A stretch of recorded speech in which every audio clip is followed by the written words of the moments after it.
Olá, tudo bem?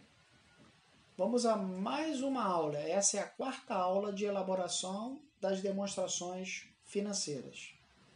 Para a aula de hoje eu separei 3 temas que eu acho que vale a pena a gente caminhar junto sobre eles. A gente vai falar de demonstração de resultado do exercício. Então, nós vamos abordar como primeiro tema a importância da estrutura, vamos falar das vantagens e a legislação pertinente a esse demonstrativo tão importante e a forma de apresentação. Vamos lá?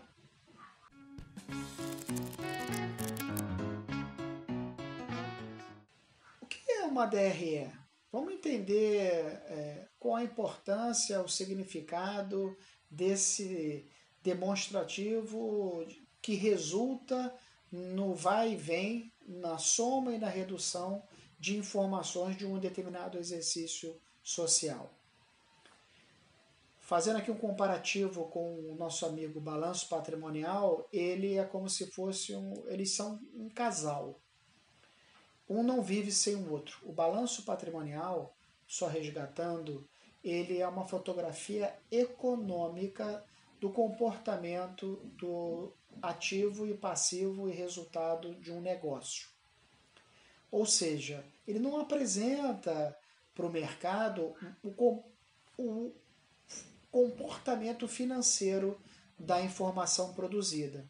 Quem gera essa informação é a demonstração de resultado do exercício. Se o balanço patrimonial é uma foto econômica, a DRE, como os íntimos assim o chamam, é uma foto financeira. Se eu pegar um balanço patrimonial e quiser julgar se aquele lucro ele veio da receita operacional ou da não operacional, eu não consigo enxergar isso.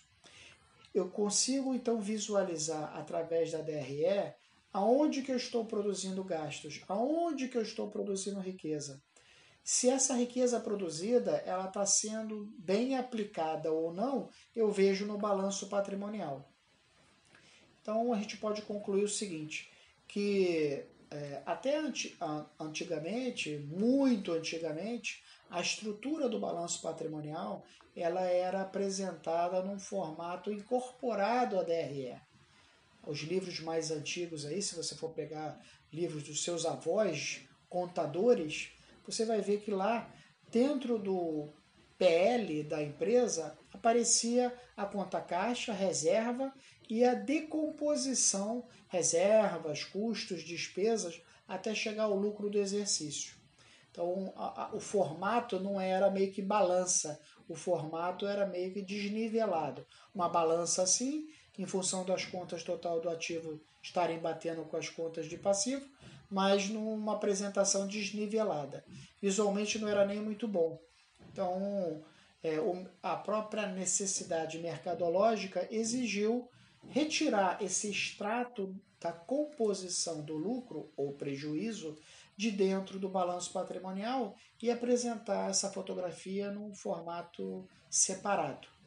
Observe então que o banco de dados é um só. Eu tiro informações econômicas e tiro informações financeiras. Então é uma outra visão de câmera focada no mesmo astro, vamos dizer assim.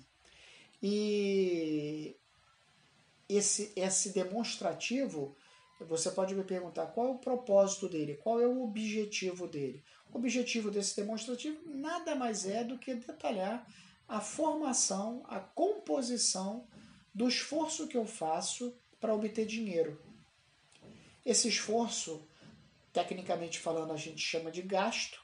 Eu gasto algo para produzir riqueza. Eu gasto algo para produzir receita. Receita vem de rédio. Rédio vem de dinheiro, né? Então, para produzir esse dinheiro, eu preciso gastar antes.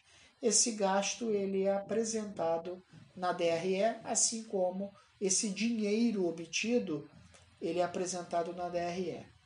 A estruturação do balanço patrimonial, vocês lembram, é uma apresentação horizontal, onde de um lado eu tenho o meu ativo, do outro lado eu tenho o passivo, mas a leitura que a gente faz, até para facilitar a comparação, é o total do ativo, o total do passivo, que tem que bater e manter a balança do patrimônio estruturada.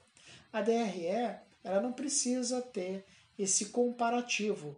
A apresentação da DRE é num formato vertical, onde num primeiro grupo eu apresento as receitas operacionais, ou seja, aquelas receitas fruto da atividade fim de um negócio.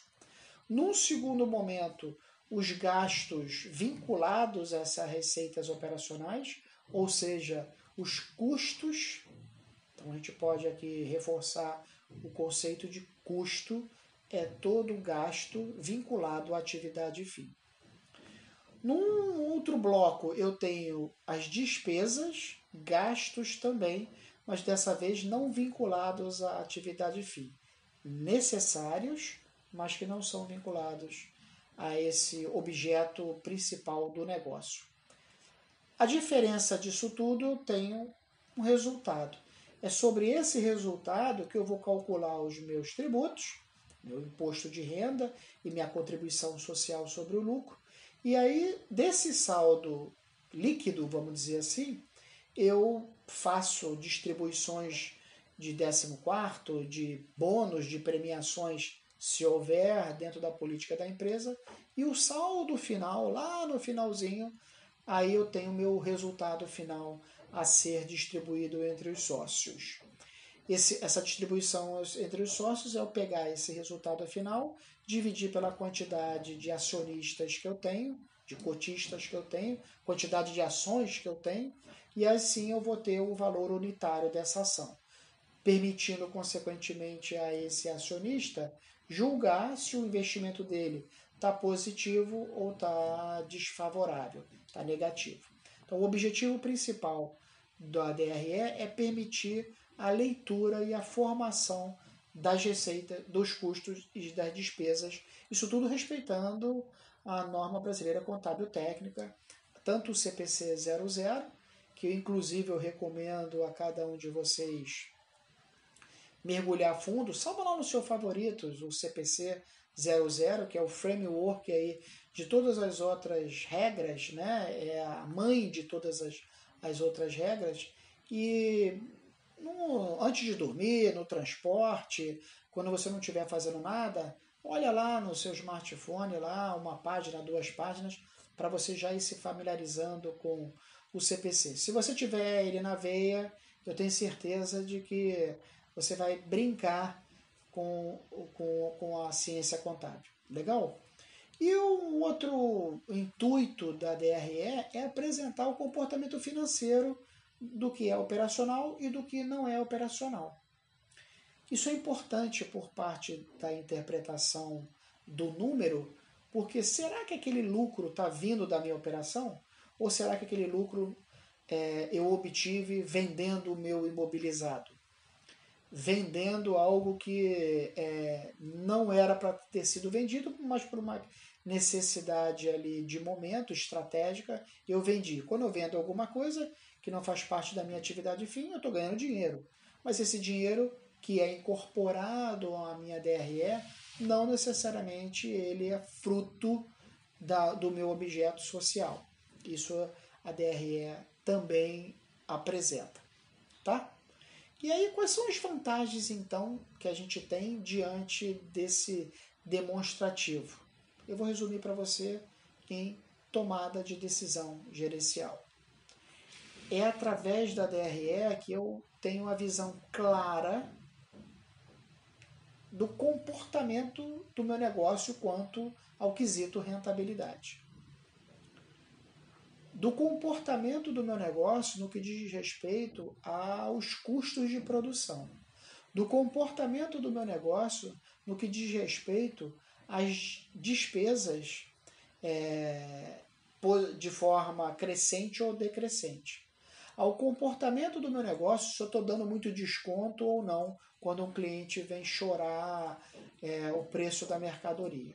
Do comportamento do meu negócio, se eu estou dando muito abatimento na negociação ou estou recebendo abatimento quando eu negocio com os meus fornecedores. É na DRE que eu tenho essa visão através das rubricas contábeis lá produzidas. ou seja, permite aos tomadores de decisão, internos e externos, julgar se o investimento, se o aporte ali considerado naquele ambiente societário está produzindo riqueza ou não, de acordo com a conivência de cada um. Esse é a principal vantagem aí da DRE. E além disso, ela também vai servir para um stakeholder muito importante, que é o fisco, julgar se a empresa está produzindo riqueza ou não.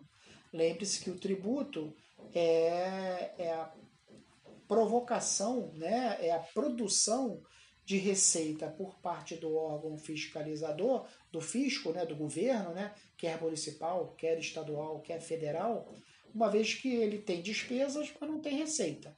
A receita ela ocorre em cima da capacidade que as empresas têm de produzir riqueza, da capacidade que nós, pessoas jurídicas, temos de produzir riqueza, da capacidade que nós, pessoa jurídica ou pessoa física ou pessoa jurídica tem de consumir produtos e serviços. Então, os tributos incidem sobre os produtos, sobre os serviços, sobre a comercialização, sobre a riqueza, sobre o patrimônio. Quando eu monto a minha DRE considerando um determinado resultado, em cima desse resultado, dessa base de cálculo, incide imposto de renda e a própria contribuição social sobre o lucro. Então, a DRE ela serve para esse stakeholder tomar a decisão. E aqui, se a gente for falar do primeiro grupo da DRE, que são as receitas, o que é uma receita, né? Eu não sei, então vamos resgatar junto ao CPC 00 o significado de receita. Vamos junto lá olhar o CPC 00 para interpretar e concluir o que é receita. Dinheiro que entra fruto do aumento do ativo ou redução do meu passivo. Lembra da equação fundamental da contabilidade? Né? Ativo menos passivo é igual ao patrimônio líquido? Pois é. Então, todo o dinheiro que está entrando, aumentando o meu patrimônio líquido. Patrimônio líquido é a diferença dos dois. Então, o dinheiro que aumenta meu patrimônio líquido, fruto do aumento do ativo ou redução do passivo, que não é aporte por parte de investidor, é receita. Vamos traduzir isso melhor? O investidor lá atrás botou dinheiro na empresa, constituiu o negócio. E chegou para a pessoa jurídica e falou assim, anda sozinho agora. Já te dei um investimento, agora você vai andar sozinho. Essa pessoa jurídica começa a comprar e vender produto. Essa compra e venda de produto gera riqueza. Essa riqueza a gente chama de lucro. Esse lucro vai para onde? Para o patrimônio líquido. Quem é o dono do patrimônio líquido? Aquele investidor que aportou grana na empresa. Então, toda vez que ele não repõe a grana da empresa, não coloca novos aportes, e a pessoa jurídica produz riqueza, a gente chama essa produção de riqueza de receita. Tá claro? Isso é muito importante para a gente conceber o significado da DRE. Da mesma forma, as despesas. Despesas é o inverso. Está lá no CPC 00. Vamos lá resgatar o que está definido no CPC 00. Redução de ativo ou aumento de passivo que impacta no patrimônio líquido, diminuindo o patrimônio líquido e que não está associado a saque por parte dos investidores, a retirada por parte dos investidores. Então, se eu não estou falando aqui de distribuição de dividendos, por exemplo, que distribuir dividendos, eu só distribuo aquilo que eu tenho. Então, eu preciso ter o lucro para um pedaço do meu lucro ser devolvido, vamos dizer assim, aos investidores. Quando a gente faz, então, uma transação de dividendos, a gente está fazendo um fato permutativo. Eu não estou modificando nada. Estou tirando de lucro e colocando em dividendos para ser entregue lá no prazo devido aos investidores. Mas toda vez que eu tenho um prejuízo ao longo do meu exercício social, que nem dividendos eu vou pagar, esse prejuízo ele vai comer um pedaço do meu PL. E quando eu como um pedaço do meu PL, eu chamo de despesa, eu chamo de gasto. gasto esse vinculado à atividade fim, custo, ou gasto esse não vinculado à atividade fim, despesa. Legal? Então vamos evoluir aqui no nosso bate-papo. Qual a estrutura? Você pode me perguntar qual a estrutura que tem a DRE. Eu já falei que ela se apresenta de uma forma vertical, onde lá em cima eu tenho a receita bruta, né? Quando eu emito a nota fiscal, aquele valor bruto da nota fiscal, ou do serviço ou do produto. Então, a receita bruta menos tudo aquilo que eu abri mão do ganho, abatimento, devolução, imposto que eu tenho que pagar sobre aquela transação, né? Imposto sobre a venda, para obter a minha receita líquida. Então, a receita bruta menos abatimentos, se tiver, devoluções, se tiver, e os impostos sobre a venda, esses vão ter certamente, é a minha receita líquida. Desse saldo de receita líquida, aí eu formo o meu segundo pelotão. O segundo pelotão é o pelotão dos custos. Então, o pelotão das receitas operacionais menos o pelotão dos custos operacionais. Esses custos podem ser custo das mercadorias vendidas ou custo dos serviços prestados. Receita operacional menos custo das mercadorias vendidas, eu vou ter então meu resultado bruto, minhas vendas brutas, né? Meu lucro bruto. Aí a literatura vai variar. Mas é o resultado bruto. Por quê? A gente precisa então alocar o terceiro pelotão, que é o pelotão dos gastos não vinculados à atividade fim, que são as despesas. As despesas aqui, no caso, elas podem ser operacionais, não vinculados à atividade fim, mas fazem parte, são necessárias para garantir o funcionamento do negócio, das despesas não operacionais. E quando a gente começa a falar do quarto pelotão, que são as não operacionais, dentro desse quarto pelotão a gente tem as receitas não operacionais também.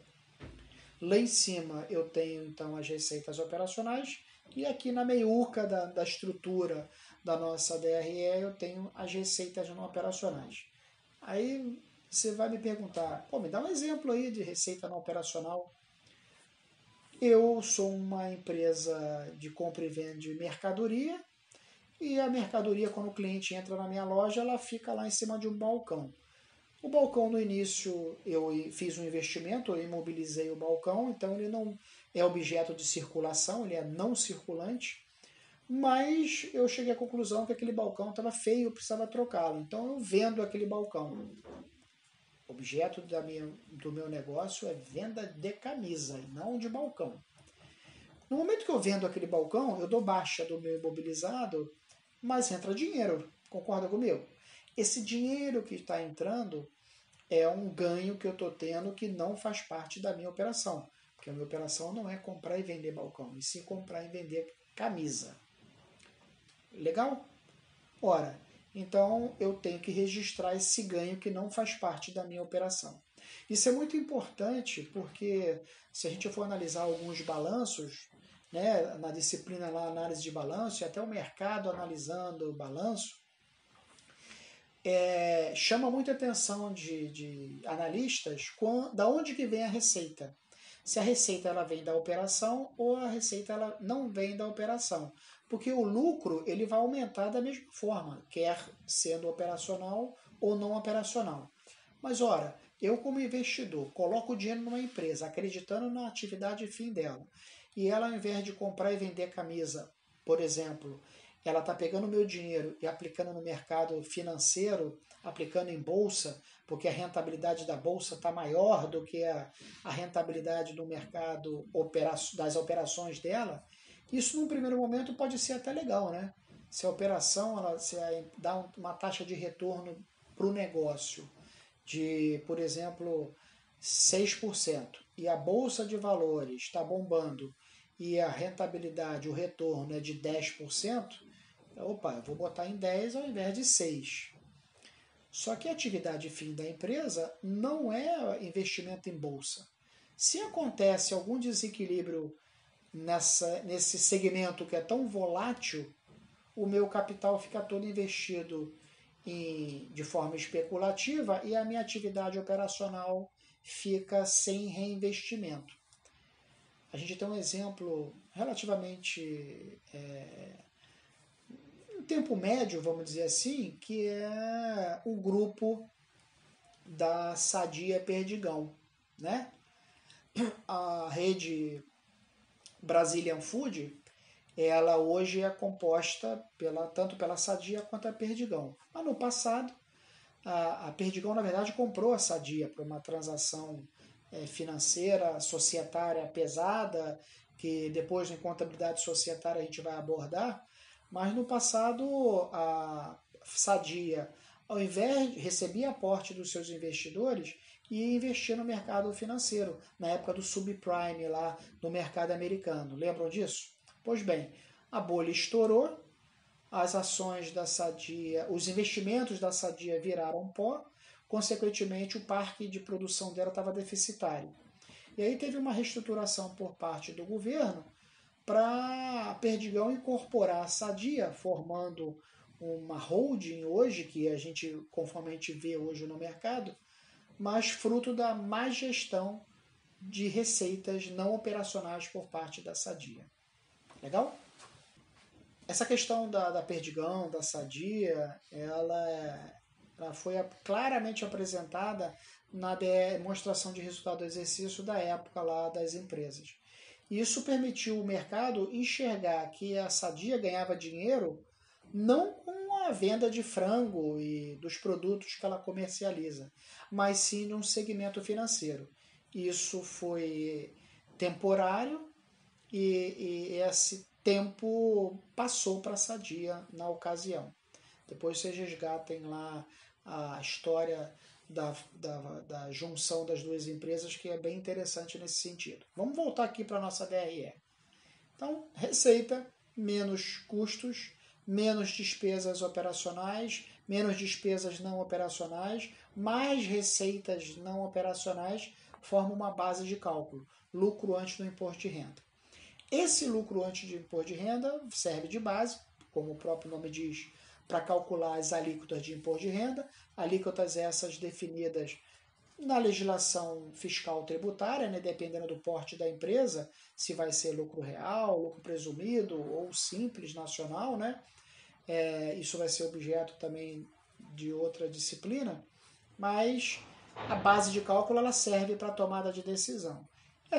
Esse lucro após o cálculo dos impostos, ele pode ser distribuído aos funcionários ou não, quando a empresa paga PL, paga 14º salário, paga bônus aos diretores, é nesse momento que é distribuído aí esse lucro.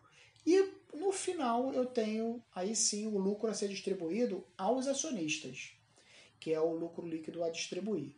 Desse lucro líquido a distribuir, fica lá no finalzinho, ele que é ofertado e incorporado ao saldo do balanço patrimonial. Legal? A estrutura é aquela estrutura tradicional, definido lá no CPC, tanto no 00 como no 26, como eu já falei, seguindo essa ordem de verticalização da informação, para facilitar a leitura. É como se fosse um extrato da conta de rédio, como se fosse um extrato dessa conta de produção de receita. De um lado aumentando, do outro lado custos e despesas diminuindo. Legal? Aí aqui na tela, para a gente praticar um pouco mais do que só teorizar, eu trouxe uma situação que eu compartilho com vocês. Eu tenho aqui do lado esquerdo saldos anteriores dessa empresa, então essa empresa não é uma empresa nova, né? Ela já vem aí andando nos exercícios sociais anteriores, e as rubricas contábeis, capital social 100, cliente 20, etc., 20 mil, etc., etc., já carregam saldos anteriores. E do lado direito eu tenho as movimentações. Eu tenho aqui quitação em cheque do imposto, quitação em cheque do fornecedor, compra a prazo de mercadoria, etc., etc., etc. São 4, 5 lançamentos aí, muito simples, mas que são importantes para a gente estruturar mentalmente a montagem da nossa demonstração. E para montar a demonstração, aí resgata lá a aula anterior. Na aula anterior, lembra que eu dei uma dica para você, falando que pegue o lançamento contábil, interpreta esse lançamento contábil, monta na linguagem do contabilês o seu amigo, que é o razonete da conta. O dinheiro sempre sai de um lugar e vai para outro lugar. Então, mentaliza esse raciocínio e o contador monta essa interpretação através do razonete. No primeiro lançamento ali, quitação em cheque do imposto a pagar. O dinheiro saiu da onde?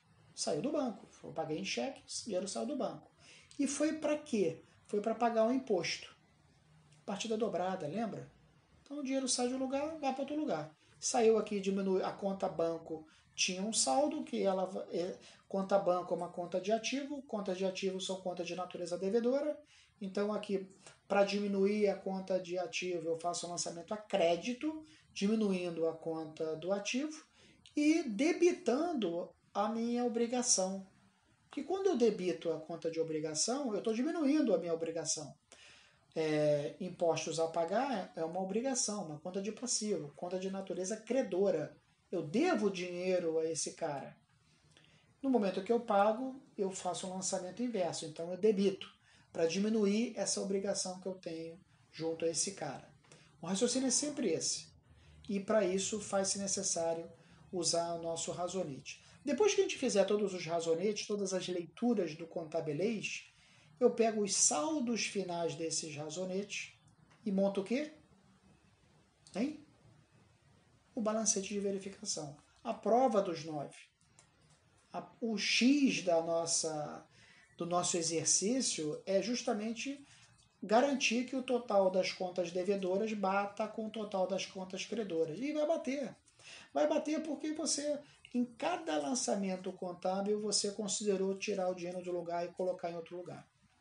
Por isso que vai bater. Montei meu balancete de verificação. Na tela, então, eu considerando a relação de todas as contas patrimoniais, contas de resultado, não importa. E aí depois eu segrego as contas de resultado, separo as contas de resultado, considerando receita menos custos, menos despesas igual a lucro, e esse lucro final eu incorporo ao saldo das contas patrimoniais, né? Lembra da apuração do resultado do exercício, da ARE? A ARE é justamente um processo de migração da conta de resultado, do saldo final da conta de resultado, para o saldo da conta patrimonial, ofertando lá ao patrimônio líquido.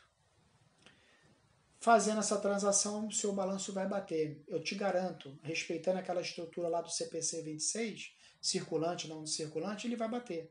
Aqui no caso do nosso exercício, então, eu preciso considerar esses saldos iniciais de 100 mil, 20 mil, 10 mil no meu razonete para depois sim efetuar a estratificação, o lançamento nos razões de cada conta. Eu não posso começar no meu razonete, por exemplo, na letra A, imposto a pagar, débito, cheque, quitação em cheque, banco, crédito. Eu não posso fazer isso porque depois não vai bater. Porque a conta banco já tem saldo, a conta imposto já tem saldo. Legal? E foi o que eu fiz aqui nessa nossa próxima tela. Aqui eu simplesmente abri cada razonete respeitando a natureza da conta e fiz a movimentação. A dica que eu reforço aqui para vocês, mais uma vez, é seguir a indexação dos lançamentos contábeis. Como assim? Se eu utilizei lá lançamento contábil A, lançamento contábil B, lançamento contábil C, aqui faça da mesma forma.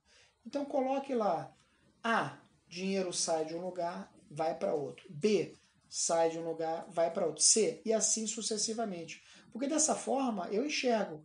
Aqui no caso eu nem coloquei saldo inicial, poderia ter colocado, coloca aí no seu material, saldo inicial. Saldo inicial da conta caixa, 10 mil. Embaixo eu tenho ali a letra C, 7 mil reais. 7 mil reais debitando caixa, significa dizer que aumentou a conta caixa. Qual é a contrapartida desses R$7.000? Eu tenho que ter um lançamento a crédito em alguma outra conta, que no caso aqui é a receita de serviço, R$7.000. O que está escrito aqui? Eu ganhei R$7.000, foi à vista aqui no caso, por um serviço prestado. Essa é a descrição, é o lançamento contábil da letra D. Fiz para cada um deles, terminei o meu razonete. Uma vez terminado o razonete, os lançamentos contábeis, respeitando os saldos iniciais, reforço isso aqui, a gente tem a nossa prova dos 9. Listei todas as contas, considerei, não me preocupei por ordem de liquidez, ordem de exigibilidade, isso é preocupação do balanço, aqui é o balancete, é uma consolidação dos meus extratos que eu produzi baseado no meu razonete. Somei todos os débitos, somei todos os créditos, olha que legal, bateu, bateu, vai bater, porque nós fizemos juntos. Você disse para mim de onde que saiu o dinheiro e de onde que está indo o dinheiro. Então vai bater. Não fui eu que acertei, foi você que acertou. O exercício é sempre dessa forma. Se você seguir essa regrinha, não importa se o lançamento é simples como esse ou complexo, uma operação junto a uma empresa internacional, redeada em moeda estrangeira, com juros a apropriar no exercício, um lançamento contábil todo complexo. Não importa. O lançamento, o dinheiro sai de um lugar e vai para outro lugar. É sempre assim. Legal? Uma vez feito o balancete, eu vou expurgar do balancete de verificação, marca com a caneta aí. Identifica quais são as contas de resultado. As contas de resultado aqui, no caso, são só duas, né? É um exemplo para a gente fortalecer. Então, 2, 3, é a receita bruta. Eu não tenho CMV, eu só tenho despesa operacional, que é a despesa de limpeza. Na verdade, é uma despesa administrativa, né? Então, 7.000, que é a receita. Não tem abatimento, não tem imposto, não tem devolução, seguindo a linha do exercício. 7.000 menos 2.000, eu tenho um resultado final. Não estou distribuindo o resultado, não pedi para você calcular imposto de renda, nem contribuição sobre o lucro. Se eu tivesse pedido, você ia considerar aqui. Mas eu não pedi para mentalmente a gente evoluir. Nas próximas aulas a gente vai começar a complicar isso um pouquinho mais. Eu tenho aqui um saldo final de 5.000. O que eu falei para vocês no início da nossa aula? O que a gente faz com esse saldo final? Graciosamente a gente oferece ao balanço patrimonial lá no patrimônio líquido. Não foi isso que eu falei? Pois bem, está aqui. Montando o nosso balanço, respeitando aí a estrutura da regra, né, da norma brasileira contábil técnica, eu tenho lá circulante, não circulante, passivo circulante, não circulante, patrimônio líquido.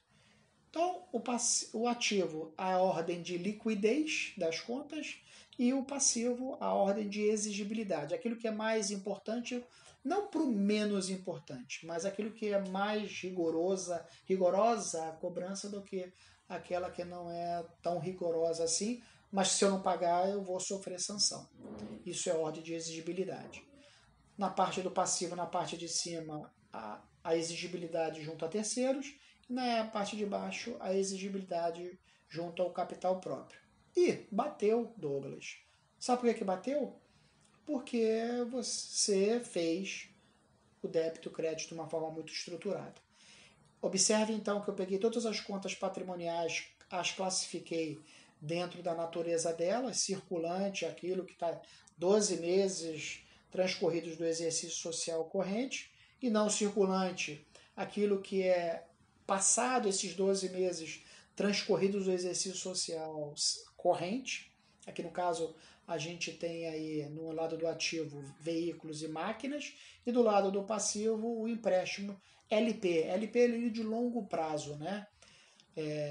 Já deixei claro para você isso. Então segreguei e apareceu ali 5.000. 5.000 que foi o lucro do exercício, agora incorporado ao balanço patrimonial.